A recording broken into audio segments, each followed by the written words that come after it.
Hello, everybody. We are here in the Bible Nerds podcast, and thank you so much for joining us. And would you believe we are in the 10th episode of Leviticus? I am with Bene, Tisha, and Mon. Hi, guys. Hi. Hello. How does it feel to be in the 10th episode? Wow.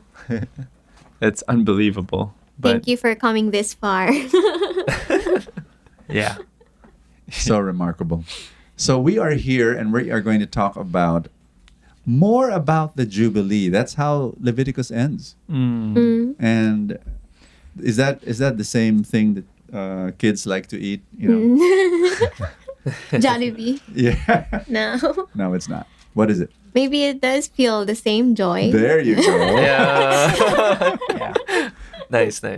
So maybe we can, something that I've been reflecting on as we've gone through Leviticus Yeah.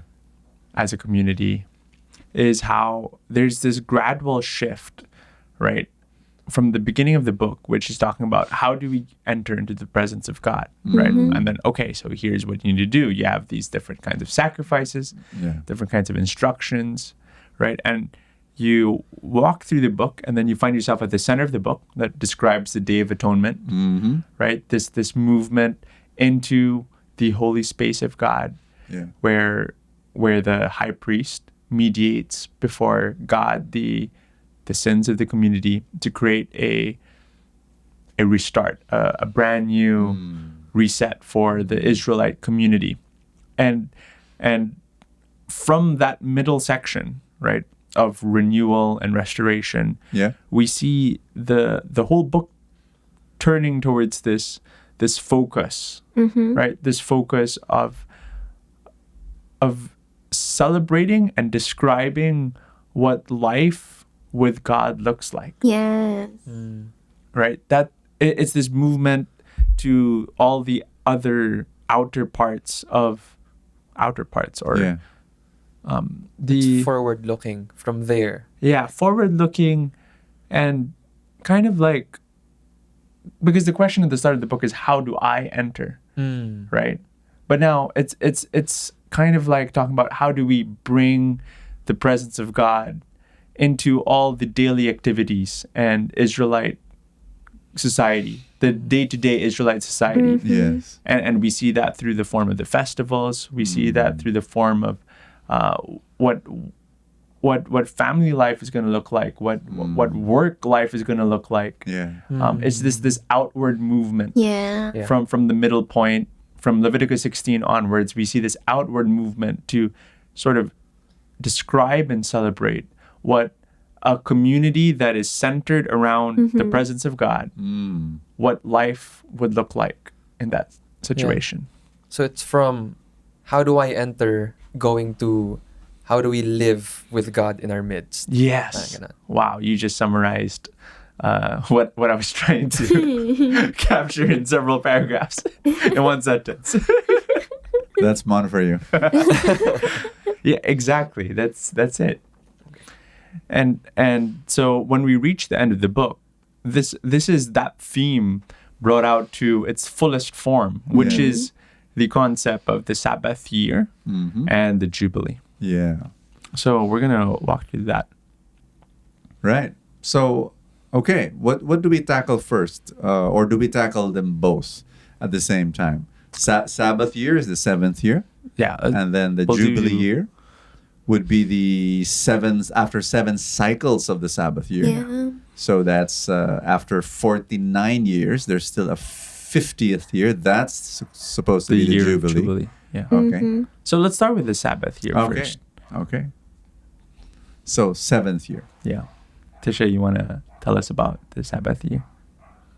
Well, it's a time where they're meant to take a rest, That's right. where they're meant to not do any work. They cannot harvest. Yeah. And God tells them no harvesting, No planting. no planting, Yeah. trust. Yeah. Trust that God will provide for this year. Right. Yeah. Pretty wild. Yeah. So it builds on the concept of the Sabbath, Yeah. right? Was something they do every week, Yeah. where on the Sabbath day, they're not to work, right? And they're simply to trust that God is going to provide for them. Now imagine having to do that for the rest of the entire year. For an entire year. Oh my gosh. I think they got bored. Or What? Yeah. What do they do? I mean, I was thinking about how I kind of relate to that in the sense that I understand how having a time where you're not thinking about what you're going to eat, you're not going to think about how to provide for yourself. It's going to free up a lot of headspace and time for you, because I Right. spend a lot of time thinking about what I'm going to eat. Like recently I got into cooking, right? And so it's clearer to me now, like how much more effort it takes to provide food, and you do it every Yes. day, right? Yeah, For yeah. multiple people in your family. It's actually a huge deal to say that I'm not going to worry about that, and somehow Right. I'm going to survive on what God's going to. So just to clarify, they're not to plant. So normally, as an agrarian society, they're going to plant, they're going to harvest. Yes. But on the seventh year, on Sabbath year, Yeah. they're not going to plant. Yeah. They're not going to harvest anything. Yeah. Right. The fields that they normally take care of, they're just going to let it Die. run wild.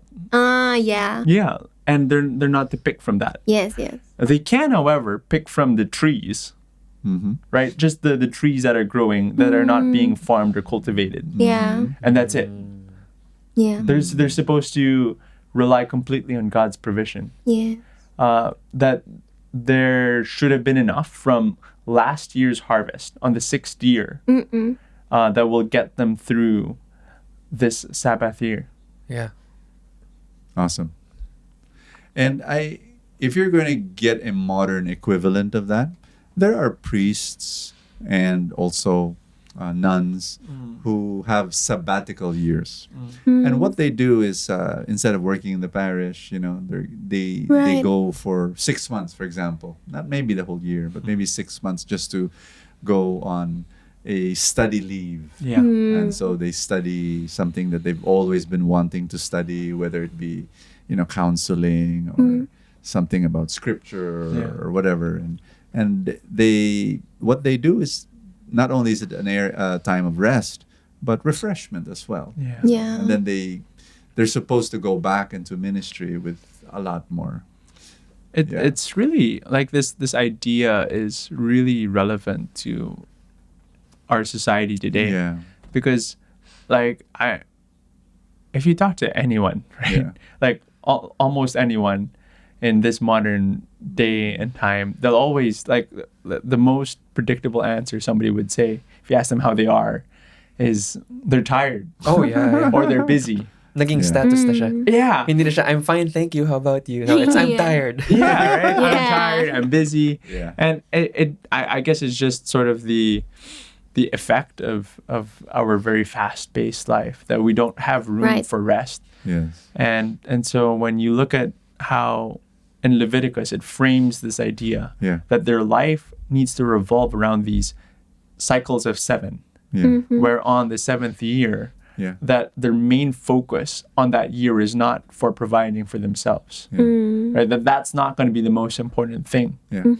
That on the 7th year, they're supposed to enter into sort of the same kind of trust Yeah. that Adam and Eve would have had in the garden, There you go. where in the garden, God provided all this food and fruit for them to consume. It's as if there's no better way to put it. There was no toil, right? Yes. No sweat of no the brow. hard labor. And, yeah. Exactly. There was work in the garden, but it was not the sweat of the brow kind of work. Yeah. And which is what they would have to do outside the garden, to make the land produce crops. There you go. But here in the Sabbath year, it's rest. It's rest, not just for them, but for the land too, which is really important. There's Yeah. there's this concept that we'll be exploring more and more about how the land that the Israelites are being promised, right, that God is leading them to, right? They're right now, and they're in the wilderness. God is leading them to the promised land. It's not going to belong to them. It will Yeah. still belong to God. Yep. It's a gift that He's giving to them, but it's not for them to squander Yeah. and to take advantage of. Yeah. Every 7 years, they need to let the land rest. Yeah. It's amazing. It really, really is. It's connected to. I don't know if I want to fast forward to the Jubilee. We can go back, of course, to the 7th year, but just want that same concept of the land being returned to its original owners, and the Jubilee year or on the 50th year is also because God is the owner.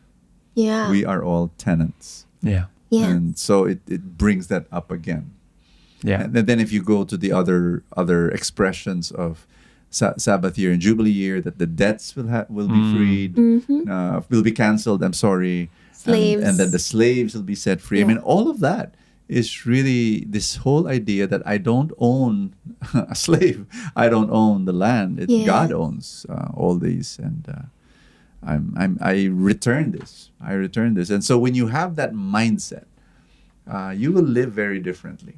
Yeah. That's what Leviticus is calling the Israelites to, and what they've been calling the Israelites to the whole book, to be holy and blameless, like God.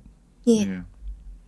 Okay, since you've already kind of made sorry for that, the ball rolling, let's talk about what is Jubilee. this like returning the land to the owner? Maybe does anybody want to explain that? Yeah, just basically, when Joshua brought the Israelites into the land, the promised land, Canaan, what was instructed to them was, okay, let's divide the land and divide them into The different clans. the different clans, the different tribes, except the tribe of Levi. So everyone else would have a specific piece of land. And so, once that's done, in the next 50 years, some will grow richer. Yeah. Some will grow poorer. Those who grow richer, they'll buy land from those who went poorer Yeah. and had to sell land. But that's the thing. Nothing is permanent. This is a revolutionary idea Yeah. that on the 50th year, let's The idea is on the 50th year, you equalize everything again. Yeah. There's a reset. the original land that was given to that family will be returned to them. Yeah. Pretty wild. So you can imagine, right? You can imagine a poor Israelite family Yeah. that Yeah. has been Yeah. struggling Yeah. and living on scraps, Yeah. right? All of a sudden. This is how they get redeemed. Yeah, Yeah. They can look forward to Yeah. Jubilee, where the land that was originally owned to them would be returned to them Yeah. to give them a fresh restart. Yeah. And that's the thing also, diba? It's very big when it happens on the Jubilee year or when it happens on the 7th year. But even if it doesn't happen yet, these two big events become some sort of an orienting ideal. Right. That even if it's not yet the 50th year, since you have the 50th year in mind, you have the 7th year in mind, Yeah. it affects how you live in the first 6 years. That's It right. affects how you live in the first 49 years. Kasi Yeah. nga, it's coming. This is bound to happen. Yeah. If you know that something big is about to happen, it affects how you live now, how you live today. Yeah.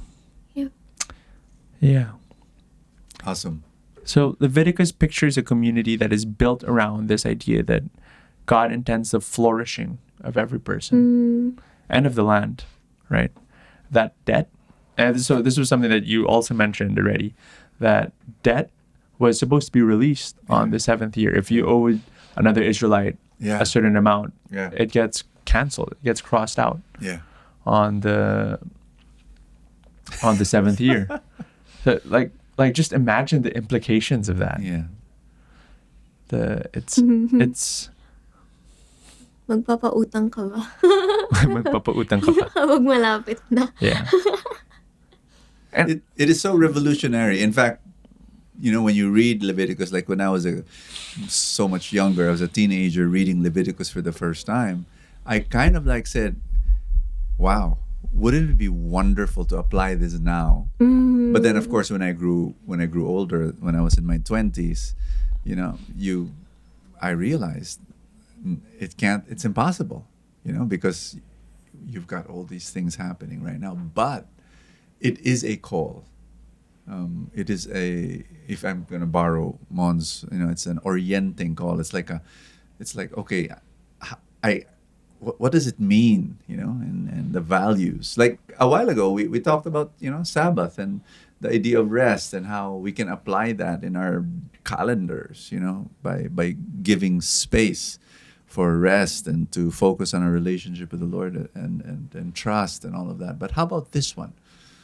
How do you apply that? Maybe later on in our discussion we'll bring that up, but it is revolutionary. Yeah. Yeah, it's supposed to, I think it's supposed to feel challenging because this is so counterintuitive and contrary to how societies usually run themselves, Yeah. where it's oriented towards the people who already have a lot and they kind of push to the side the people who don't have much. Exactly. And maybe that's why when Jesus came into the picture, it was really those people who had much, who was extra challenged by Jesus. They didn't like Jesus, but Jesus came and said, the meek will inherit the land. Yeah, the meek will inherit the land. Beautiful. I think we live in a society where the rich want to remain rich, obviously, and Yes. that's common sense. And then they want it to be more permanent, like pass it on to their children and all of Yeah. that. So that's a paramount in their minds. I think all this whole discussion is an invitation to say that you know there is something more important than Yeah, Right. that while that in itself is not necessarily a bad thing, yeah. right? Making sure that your kids have a Yeah. secured future. Yes. You should be thinking about your neighbor Yeah. Yeah. and how your neighbor's kids, their future is going to look like. Yeah. Exactly. It's not just this zero sum game. The way that the Israelite society is to live is where they're thinking as a collective. Yeah. They're thinking about the well-being of everybody in their society. So, for example, me as an entrepreneur, how this affects me is, okay, the goal of the business is not for me and to live comfortably. The goal of the business is to provide for my 200 employees and their Right. families. And so I need to see to it that, of course, the business is profitable. But then can they share in the profit? I need to set up systems. So it makes you think. It makes you think. It makes you change. It makes you adjust. This is the well, what do you call it? The seditious flavor of Leviticus. Right. Yeah. And so it's so awesome to have this concept of Sabbath year and Jubilee kind of capping at the end of the book, Yeah. right? What follows the Sabbath year and the Jubilee part of the text is these, how would you say this, conditions, right? It kind of summarizes the whole thing that we've been talking about so far, right? And so this is what follows in Leviticus 26 verse 3 to 13. If you follow my decrees and are careful to obey my commands, I will send you rain in a season, and the ground will yield its crops and the trees their fruit. Your threshing will continue until grape harvest, and the grape harvest will continue until planting. And you will eat all the food you want and live in safety in your land, right? So this is Eden language. This is Yeah. Genesis 1 language. Beautiful. That God is turning this community into with him living in the center in the tabernacle, with them surrounding him, into this place where they're experiencing Eden in the wilderness, right? I will grant peace in the land, and you will lie down, and no one will make you afraid. I will remove wild beasts from the land, and the sword will not pass through your country. You will pursue your enemies, and they will fall by the sword before you.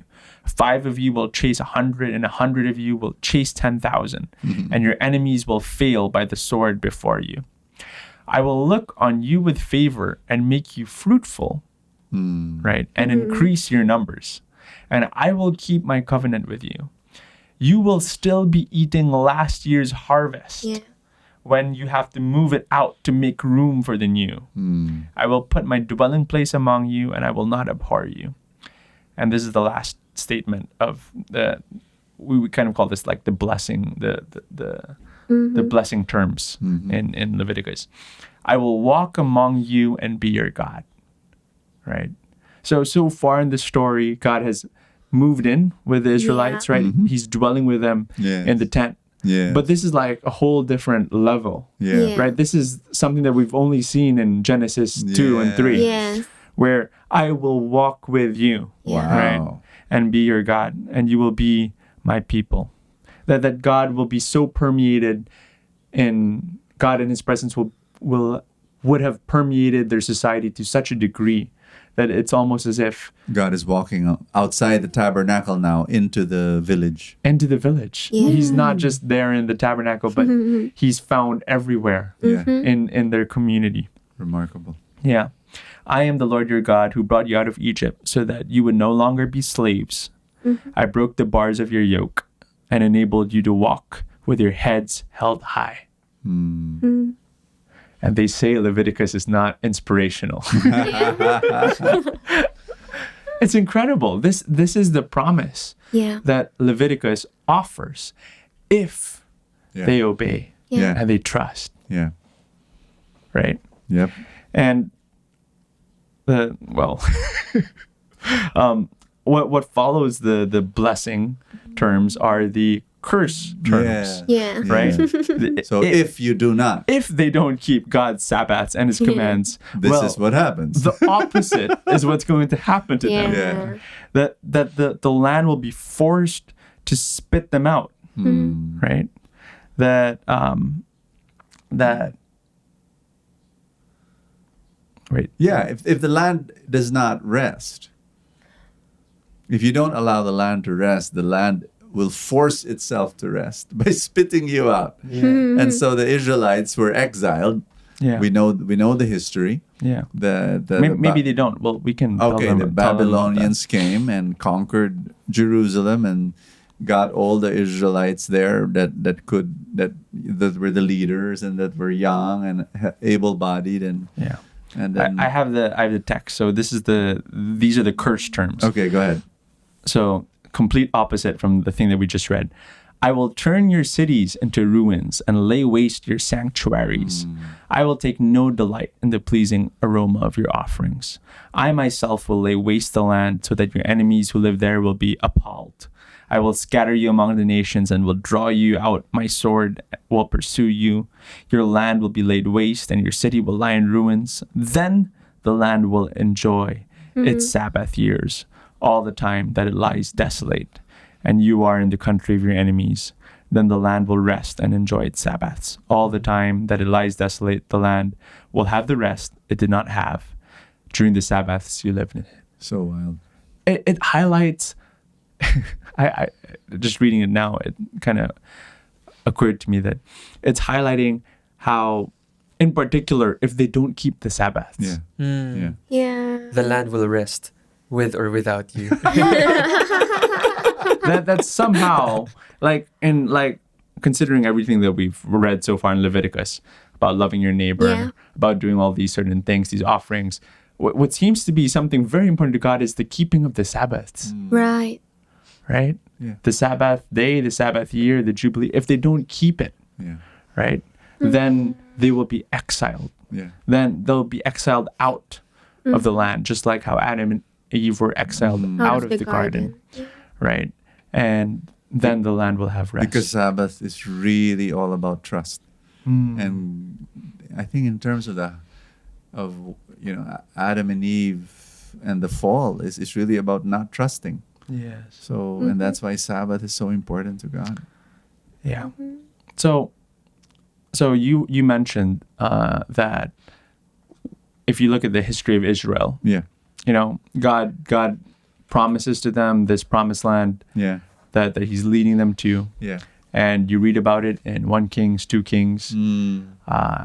they don't get to keep it No. because they completely disregard everything that God tells them to do, Yeah. right? And so it's not a surprise. It's not a surprise to the readers, Yeah. right? Of the text, to the readers of Leviticus, right? Yeah. The original intended audience that Mm. that this book was for. They knew exactly what these warnings were talking about Mm-hmm. because they were living in it, right? Absolutely. Their ancestors had blown it, and they're reading Leviticus in Babylon. Yep. Right. Babylon was this foreign nation that came in and just swept Yeah. the entire kingdom and tore it into pieces. Yeah. And they were exiled away from their home, away from this land that God had promised them, away from this Eden-like community that God was building. Yeah. They've taken for granted God's goodness and His holy name and walked all over it. That's what's in the manuscript. However, while Leviticus talked about that bleak reality that the exiles were living in, it did not end in despair. Yeah. Right? So the last section of this terms, like the sort of the epilogue of Leviticus. But if they will confess their sins and the sins of their ancestors, There you go. their unfaithfulness and their hostility towards me, which made me hostile toward them, so that I sent them into the land of their enemies, then when their uncircumcised hearts are humbled and they pay for their sin, I will remember my covenant with Jacob, my covenant with Isaac, and my covenant with Abraham, and I will remember the land. So the idea here is that if there is a remnant, right, a remnant of people in Babylon, in this far away, everything was blown to pieces already. We're in the worst case scenario, right? If there's but a remnant of people who trust in God and confess the sins of the people and their sins and the sins of their ancestors, God will listen and look to them, and He's going to find a way to redeem them. So it doesn't end in despair, it ends in hope. Beautiful. Right? So that's the picture of Leviticus. I was just, I'm backtracking here, but Okay, go. when the land spits you out, like the land will rest, whether you like it or not, and if you don't like, then you go. The land will rest, and so they were exiled. I was reading that, and I was saying, oh gosh, that's what happens to me when I don't rest. My body decides, I'm gonna rest. I don't know about you, but Right. so instead of taking a Sabbath, what happens is I end up sick, and I'm in a hospital bed, and I'm saying, okay, I'm being forced to rest. Yeah, that's the picture. It's like a picture of that. Yeah. That's what happens. It's a great analogy. And I also really think, so now that I'm in my, so much older, I'm really inserting more Sabbath moments in my daily schedule. And it really is helping me so much. Like in the morning, my morning routine. In the evening, I stop working.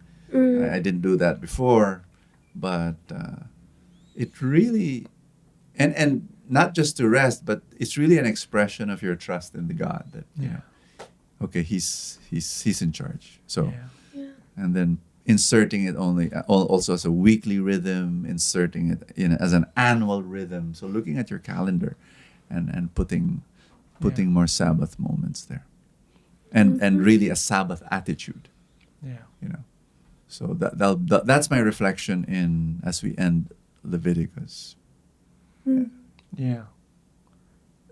It's almost as if the Leviticus is sort of connecting the idea of that picture of being so exhausted that you're that disregarding and neglecting your body, right? Yeah. So much that at a certain point you won't have any choice, Yeah. right? You're going to be sick in a hospital bed, Yeah. right? That's what happens when they neglect the source of life, the ultimate the source of life, and the one who has redeemed them from slavery. They're going to end up back in slavery if they choose to redefine good and evil, and if they choose to live away from God's presence. It's going to lead to exile. Yeah. Which brings us to Jesus. Yeah, because so the Jubilee is an amazing concept, and this incredible forward-pointing idea that we don't see in the rest of the Bible. There is no narrative that talks about ever Yeah. Jubilee happening. Yeah. in the Israelite community. And so even when the exiles do return from Babylon, Yeah. right, it doesn't, the sense of Jubilee is not there. No. It's they have all sorts of problems and disagreements, and it's far from this picture of living with God, walking amongst them. Yeah. And so when we fast forward to the Gospels and we meet Jesus, who is walking around in the midst of them, and he opens his ministry by reading the scroll of Isaiah, Yeah. who talks about the day of Jubilee, Absolutely. right, as something that he's looking forward to. And he says, and Jesus reads the words. He says, "The Spirit of the Lord is on me because he has anointed me to proclaim good news to the poor. Yeah. He has sent me to proclaim freedom for the prisoners Yeah. and recovery of sight for the blind, to set the oppressed free and to proclaim Jubilee, the year of the Lord's favor." Right? So Jesus was using these words, and he was using Jubilee, right? The thing that everybody's been waiting for. Right. And he's saying that that's happening through him Yeah. as he goes and he heals the blind and he heals the sick and he frees people from all of these Sickness. And exiled conditions. yeah. In these conditions where, like you know, like when you're on the hospital bed, right? And you're so far away from the presence of God. Here comes Jesus, and he restores and he releases and That's he right. replenishes. That's right. And that's the picture. Jesus made what Leviticus talks about a Yeah. reality. Yeah. Yeah. Jesus was the Jubilee. Jesus fulfills Yeah. the whole book of Leviticus. And that's why when you see like how Leviticus really mattered to Jesus and how it really was so connected to his ministry, True. then all of these ancient stories and symbols and laws kind of suddenly find their place. Yes, they may not be the most relevant thing or the most easy to read That's thing, right. right? But when we realize that it's one unified story Yeah. that points to Jesus, Yeah. who is our Jubilee, who is our Day of Atonement, who is all these things, then I hope we can appreciate it more. Yeah. In fact, we were reflecting on how that moment when Jesus died on the cross, a few meters away, there was a curtain that was torn from top to bottom. The curtain in front of the Holy of Holies. And for the longest time, I would preach that verse and say that, hey, we can now enter into the Holy of Holies. You know, once upon a time, before the curtain was torn, it was only the high priest who would go there once a year.